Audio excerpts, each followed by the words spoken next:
વડાપ્રધાન પદના શપથ લે તે પહેલા જ નહેરુના રેકોર્ડની બરાબરી કરશે મોદી. નરેન્દ્ર મોદી આજે એટલે કે રવિવારે રાજધાની નવી દિલ્હીમાં ભારતના વડાપ્રધાન તરીકે ત્રીજી વખત શપથ ગ્રહણ કરવાના છે. 2 વાર પૂર્ણ બહુમત સાથે સરકાર બનાવ્યા બાદ આ વખતે મોદી સમર્થિત ભાજપને તેના સહયોગીઓ મારફત સત્તામાં પરત આવવાની તક મળી છે. ઘણા દેશોના વડાઓ સહિત વિદેશી મહેમાનો આ શપથવિધિ સમારોહમાં ઉપસ્થિત રહેવાના છે.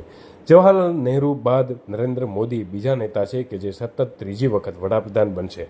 નહેરુએ 1952, 1957 અને 1962ની લોકસભા ચૂંટણીમાં જીત હાંસલ કરી અને સતત ત્રીજી વખત વડાપ્રધાન બન્યા હતા. લગભગ 6 દાયકા બાદ ફરી નરેન્દ્ર મોદી આ રેકોર્ડની બરાબરી કરશે.